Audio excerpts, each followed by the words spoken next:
오늘은 참된 성전이신 예수님이라는 제목으로 말씀 증거하도록 하겠습니다. 여러분, 하나님께서 모세를 통해서 광야 시대 때 성막을 주셨습니다. 이 성막의 막은 천막을 의미합니다. 거룩한 천막, 그게 성막이죠.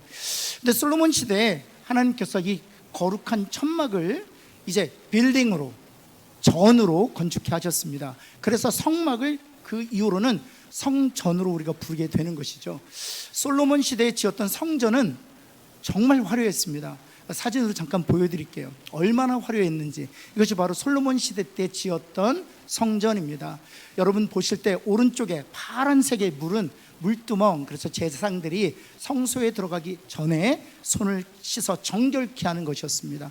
또 왼쪽에 보이는 불꽃이 나는 건 번제단이었죠. 비둘기나 양이나 소를 번제물로 드리는 것이었습니다. 왜입니까? 죄의 값은 사망이기 때문에 하나님께서 죄를 지은 우리들로부터 우리의 생명을 취하셔야지만 비둘기로 또 양으로 소를 대신함으로 그 생명을 취하시면 우리의 죄를 속하신 것이죠. 그리고 나서 성소에 들어가면 왼쪽으로 진설병상이 있습니다. 진설병상 위에는 12개의 떡이 있지요. 그리고 맞은편에는 등대가 있습니다. 7 촛대로 성소 안을 밝히 비치는 그런 촛대가 있습니다. 그리고 진설병과 촛대 사이에 정 가운데 분향단이 있고요. 분향단에서 24시간 향이 하나님 앞에 올라가고 있었죠. 그리고 분향단 뒤에 바로 휘장이 막혀 있는데, 휘장은 성소와 지성소를 구분하는 것이었습니다. 그리고 휘장을 열고 들어가면 그곳에 언약궤가 있었는데, 언약궤 안에 3가지 성물이 있죠. 2가지 돌판을 쓴 돌 2개, 그 다음에 아론의 쌍난 지팡이, 그리고 만나를 담은 항아리가 있습니다. 또 뿐만 아니라 그 위에 뚜껑을 덮는데, 그 뚜껑을 가리켜서 속죄소 또는 시은좌라고 합니다.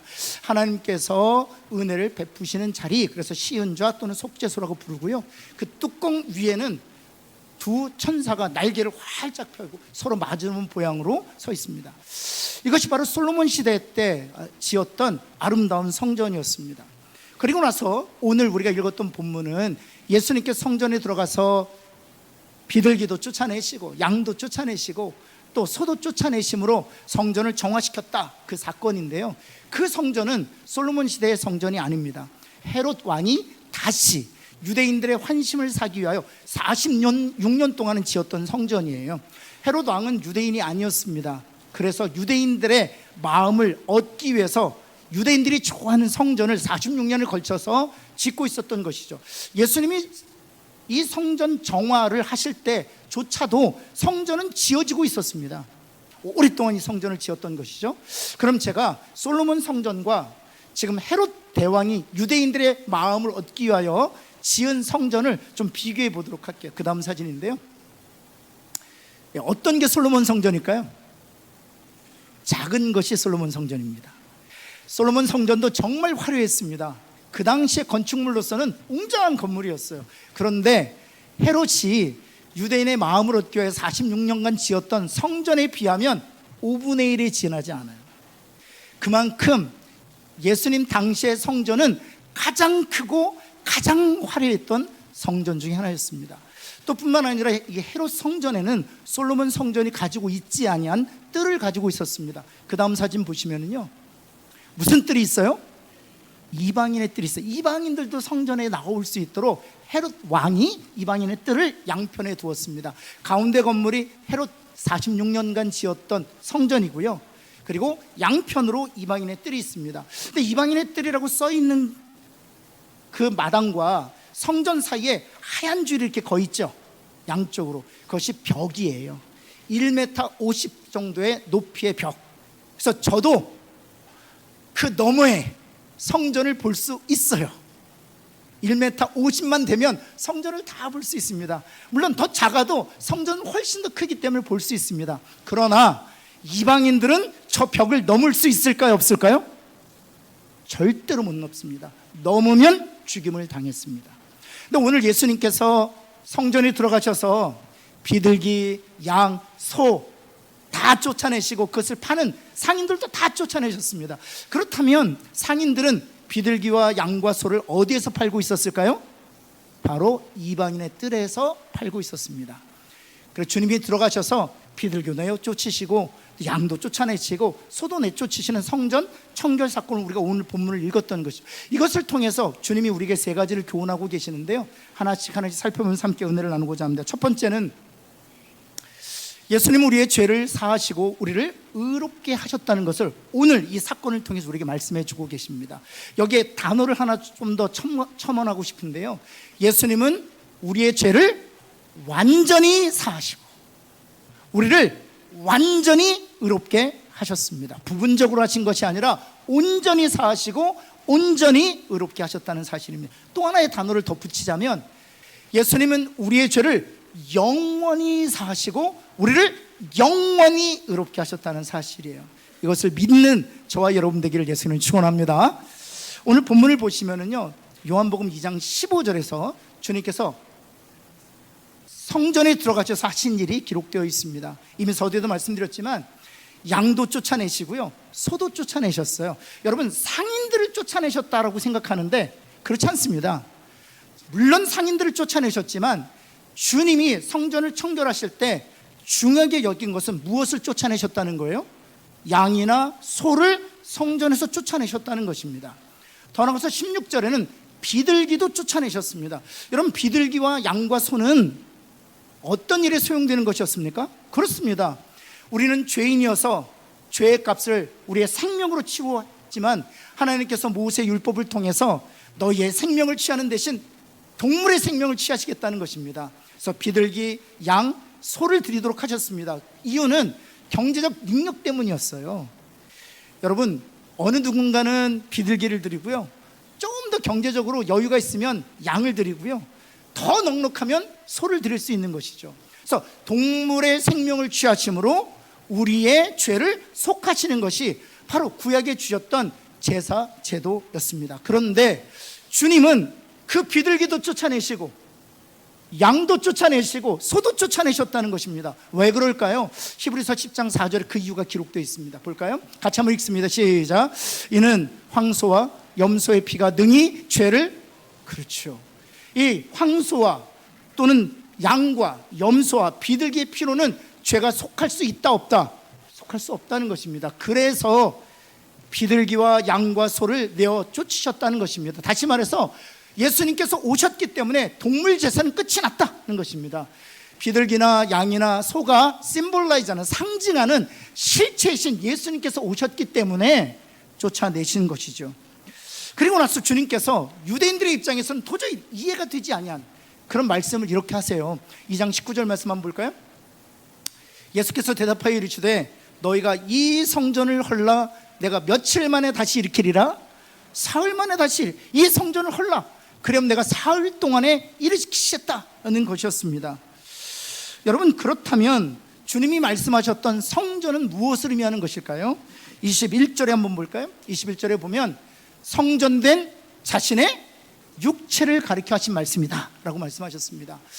여러분, 실제로 이 성막이나 성전은 바로 예수 그리스도를 심볼라이즈, 상징하는 것입니다. 하나님께서 모세를 통해 또는 솔로몬을 통해 이스라엘 땅에 성전을 주신 것은 바로 예수님과 예수님이 하실 일을 가르치시기 위함이었어요.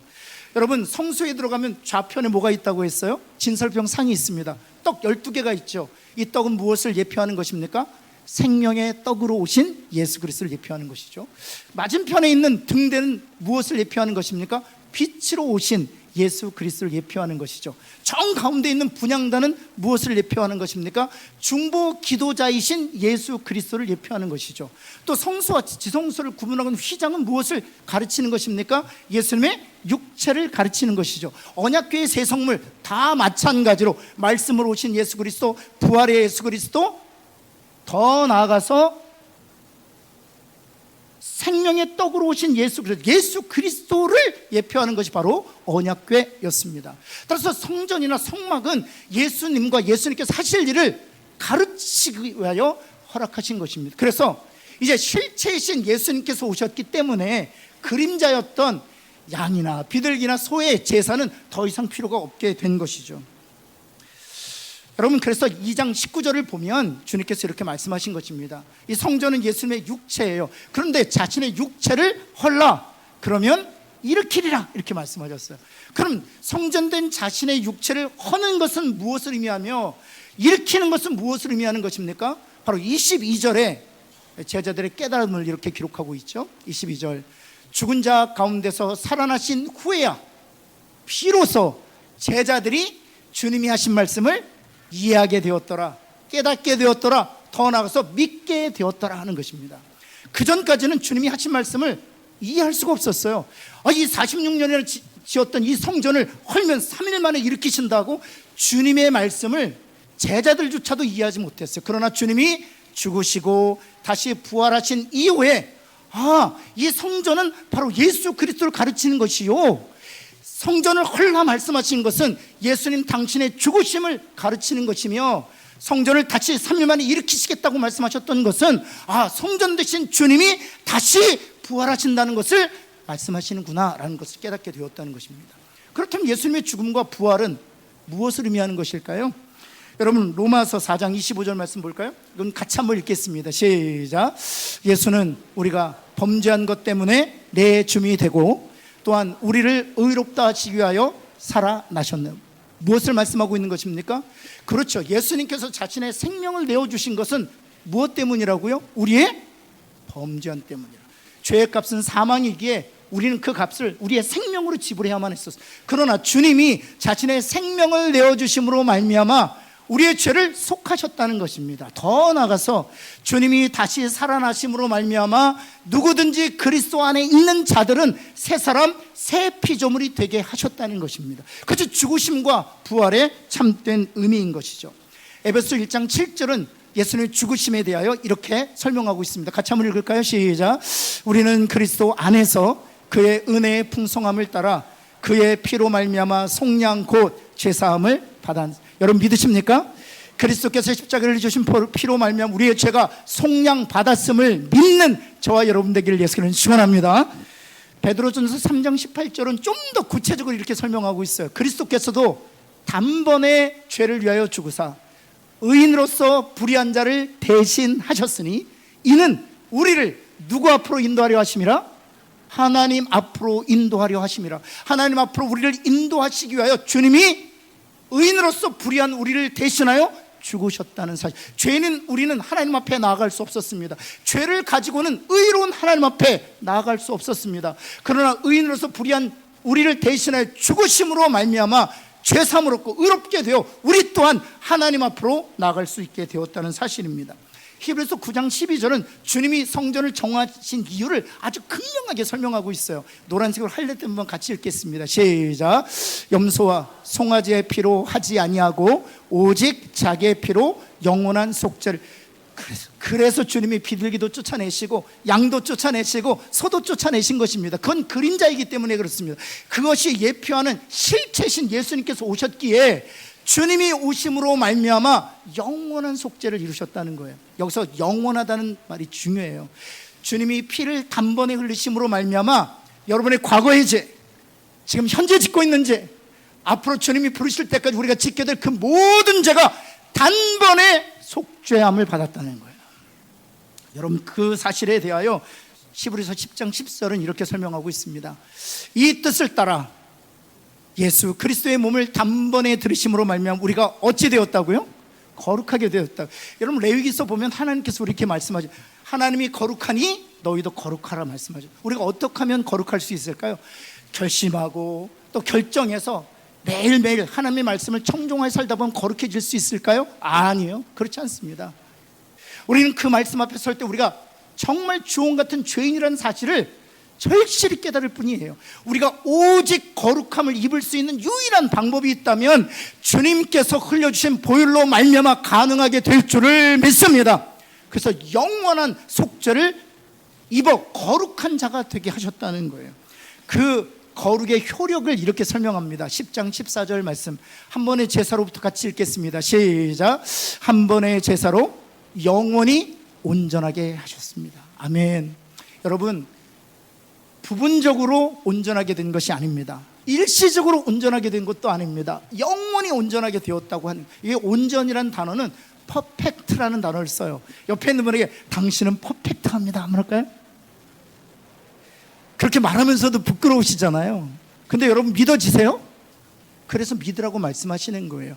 우리는 불완전하지만 주님이 한 번의 제사로 자신의 몸을 주시고 자신의 보혈의 피를 흘려주심으로 말미암아 하나님 앞에서조차도 흠이 없고 점이 없는, 정말 책망받을 것이 없는 완전한 자가 되게 하셨다는 것. 우리는 할 수 없지만 전능하신 하나님은 능히 하실 수 있는 줄을 믿습니다. 그것이 바로 십자가의 보혈의 능력인 것이죠.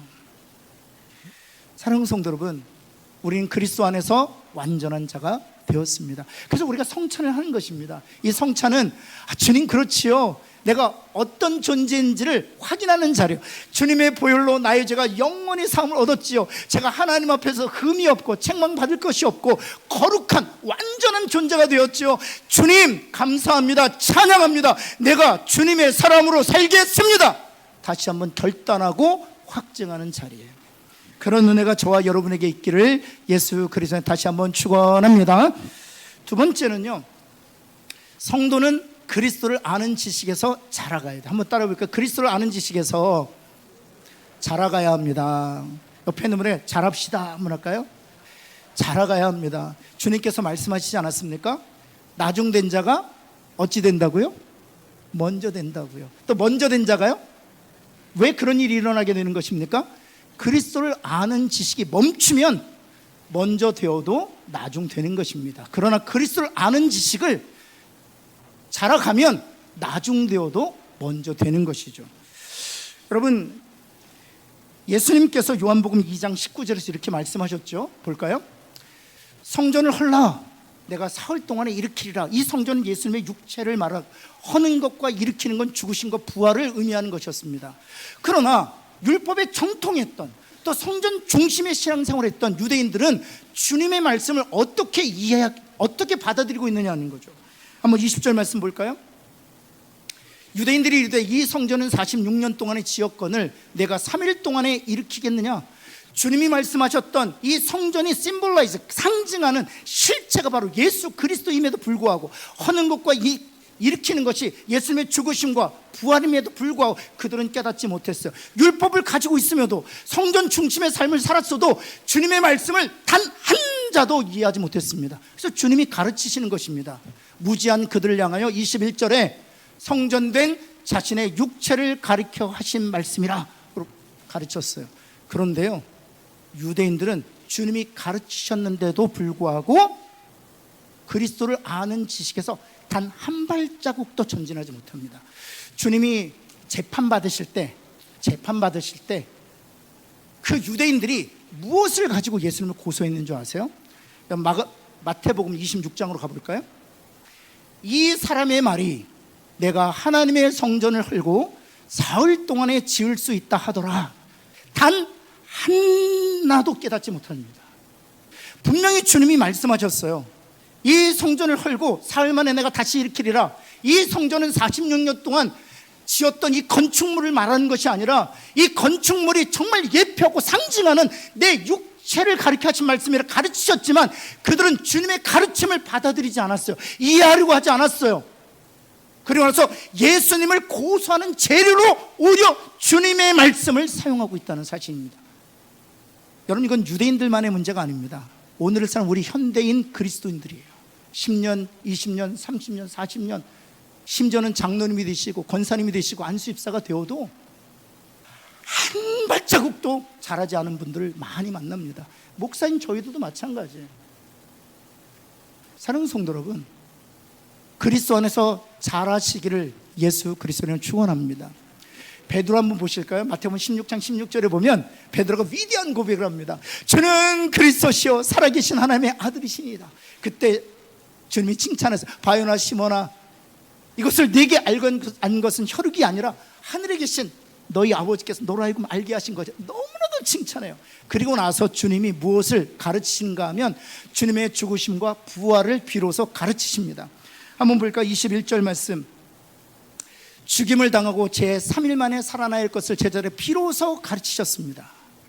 이것은 하나님의 위대한 구속의 계획이에요. 그래서 주님께서 비둘기를 쫓아내시고 양도 쫓아내시고 소도 쫓아내시고 헐고 일으키라 말씀하셨던 것이죠. 그런데 여러분, 베드로가 어떻게 반응합니까? 22절 볼까요? 예수를 붙들고 어찌했다? 이 원어를 그대로 직역하면 이렇습니다. 벽으로 밀치고 꾸짖었다. 벽으로 밀치고 꾸짖었다. 베드로가 예수님보다 나이가 많았어요. 그리고 무엇 절대로 안 된다는 거예요. 여러분, 베드로는 어떤 사람입니까? 깊은 곳에 그물을 내려 만선의 축복을 얻었던, 그리고 그 현장에서 주님은 하나님이시오, 죄인인 내가 어찌 주님 앞에 가까이 갈 수 있을까? 오병이어를 통해서 5,000명을 먹이는 현장에 있었던 사람이야. 더군다나 폭풍을 뚫고 오시는 예수님을 바라보면서 주님과 함께 물 위를 걸었던 유일한 제자가 바로 베드로였어요. 그럼에도 불구하고 베드로가 예수님을 밀치며 꾸짖었다라고 얘기했어요. 안 된다는 것입니다. 그래서 주님이 뭐라고 말씀하셨습니까? 23절에 너는 나를 넘어지게 하는 자라 하는 거예요. 주님과 동행하고 주님과 함께 사역하고 주님의 하나님 되심을 깨달았어도 그리스도를 아는 지식에서 자라지 않기 때문에 주님이 말씀하신 너는 나를 넘어지게 하는 자라. 그래서요, 여러분, 베드로가 자신이 쓴 편지 베드로 후서 3장에 이런 권면을 합니다. 모든 크리스찬 동료들에게, 우리 노란색으로 하이라이트된 분 같이 한번 읽을까요? 시작. 그리스도를 아는 지식에서 제발 자라라는, 나처럼 실수하지 말고 나처럼 실패하지 말고 그리스도를 아는 지식에서 자라가라 하는 것입니다. 사랑하는 성도 여러분, 그리스도를 아는 지식에서 매 순간 자라나시기를 예수 그리스도는 다시 한번 축원합니다. 마지막 세 번째인데요, 성도는 진리 안에서 예배드려야 돼요. 한번 따라해요. 진리 안에서 예배드려야 합니다. 여러분, 오늘 본문을 보면 비둘기도 쫓아내셨어요. 그리고 양도 쫓아내셨어요. 소도 쫓아내셨어요. 더 이상은 동물 제사로는 하나님께 죄를 속하지 아니하시고 그것이 예표하는 실체이신 그리스도의 보혈로 모든 죄를 속하시겠다는 것이죠. 근데 유대인들은 지금도 무엇으로 제사 드릴까요? 그렇죠, 동물로 제사 드립니다. 그 동물을 하나님 앞에 드림으로 예배 드리고 있습니다.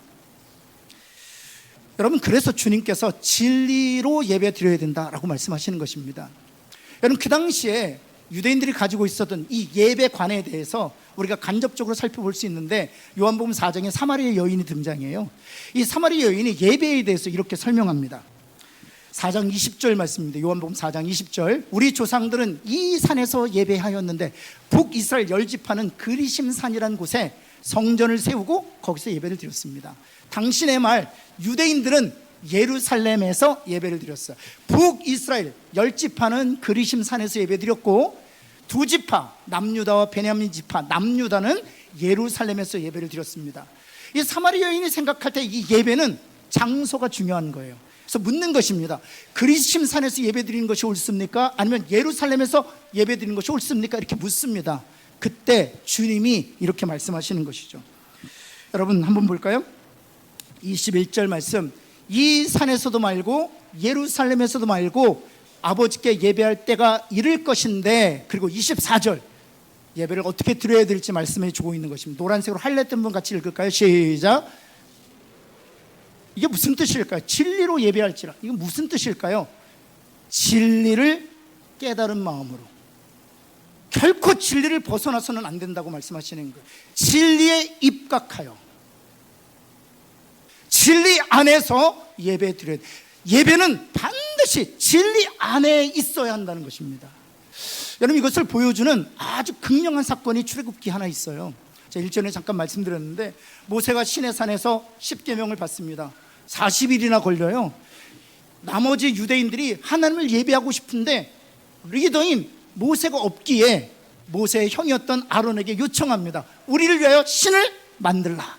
자, 아론이 그 요청을 받고 출애굽기 32장 4절에 신을 만듭니다.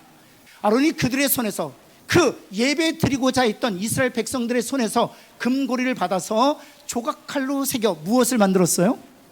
송아지 형상. 이 송아지 형상은 송아지가 아닙니다. 송아지 형상을 만든 것은 바로 이 송아지가 애굽에서 자신들을 이끌어낸 하나님이라고 여겼기 때문이에요. 더 나가서 5절 말씀 볼까요? 그 날을 절기로 삼습니다. 근데 절기로 삼는데 송아지의 날로 삼지 않습니다. 누구의 날로 삼아요? 여호와의 날로 삼아요. 송아지가 바로 여호와였던 거예요. 더 나가서 5절 말씀에 볼까요?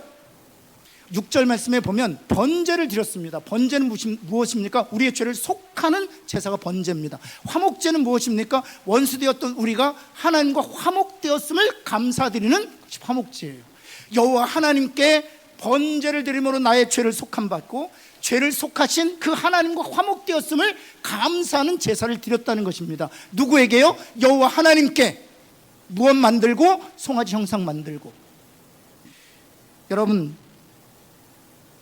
여기에 보면은요, 그 마지막 백성이 앉아서 먹고 마시면서 그 다음 단어 보시면 일어나서 어찌했다고요? 예배에 감동이 있었어요. 예배에 감격이 있었어요. 그들은요, 앉아서 예배 드릴 수가 없었어요. 일어나서 뛰놀면서 하나님을 찬양했습니다. 그런데 하나님께서 이 예배에 대해서 어떻게 반응하신지 아세요? 32장 7절 말씀입니다. 백성이 어찌하였다? 부패했다. 여러분, 우리는 예배가 감동이 있으면 된다고 생각해요. 예배에 기쁨이 있으면 된다고 생각해요. 예배에 감격이 있으면 된다고 생각해요. 이스라엘 백성들은 송아지 만들어 놓고 여호와의 절기로 지키며 번제와 화목제를 드렸고 앉아서 예배 드릴 수 없어서 감동의 도가니 속에서 일어나서 뛰놀며 하나님께 찬양했어요. 그러나 하나님이 그 예배를 향하여 부패했다 말씀하셨어요. 그리고 거기서 끝나지 않으셨습니다. 뭐라고 말씀하셨는지 아세요? 10절 말씀 한번 볼까요? 노란색으로 하이라이트 한번 같이 볼까요? 시작. 그들에게 진노하여 그들을, 예배는 드려도 되고 안 드려도 되고 또 내 소견에 오를 대로 자의적으로 예배 드리는 것이 아닙니다. 우리는 종종 다음 세대, 우리 유년주일학교와 중고등부 예배를 디자인하고 기획할 때, 또 청년부 예배를 설계할 때 어떻게 하면 청년들이 감동을 받을까? 어떻게 하면 청년들의 은혜를 끼칠까? 어떻게 하면 장년 세대에 감격이 있는 예배가 되게 할까? 절대로 하나님께서 그 예배를 받으시지 않을 수 있다는 사실을 아셔야 합니다. 하나님은 진리로 예배드리라고 말씀하셨지 감동적으로 예배드리라고 말씀하지 않으셨어요. 감격적으로 예배드리라고 말씀하지 않으셨어요. 진리로 예배드리라고. 그들은 진리를 벗어난 채 송아지 형상 만들어 놓고 그 송아지 형상을 가리켜 애굽에서 우리를 인도하여 낸 신이라 그 송아지를 가리켜서 여호와의 절기라고 그 송아지를 향하여 번제와 화목제를 드렸던 것이죠. 진리를 벗어나 있었던 것이죠. 그래서 우리가 성경 쓰기 하고 있지 않습니까? 호세아서 4장 6절에 이런 말씀이 있더라고요. 우리 한번 같이 한번 노란색으로 하이라이트 한번 같이 한번 읽겠습니다. 시작. 내 백성이 지식이 없으므로 무엇이 없어서 망한다고요? 지식이 없어서 망한다고요. 목사가 됐지만, 장로가 됐지만, 권사가 됐지만, 안수입사가 됐지만, 10년, 20년, 30년, 40년 신앙생활을 했지만 무엇이 없어서 망한다고요? 지식이 없어서. 수없이 많은 예배를 드리지만, 찬송하고 기도하고 말씀을 전하지만 지식이 없어서 망한다. 그리고 하나님께서 이렇게 말씀하세요. 네가 지식을 버렸으므로 나도 너를 버리겠다, 이렇게 말씀하세요. 사랑하는 성도 여러분, 이것이 우리의 기도 제목 되길 원합니다. 하나님, 우리가 그리스도를 아는 지식에서 자라게 하여 주옵소서. 성경에 정통한 그리스도인들이 되게 하여 주옵소서. 그래서 목사로서, 장로로서, 권사로서, 안수집사로 충성하게 하여 주시고, 우리의 예배가 하나님이 받으시는 진리 안에서 드려지는 예배가 되게 하여 주옵소서. 이것이 저와 여러분의 기도 제목 되길 바랍니다. 그래서 주님이 말씀하신 거예요. 요한복음 4장 24절 다시 한번 보시겠습니까? 어디 안에서 예배 드리라고요? 진리 안에서 드리라고요. 진리로 예배 드려야 된다는 것입니다.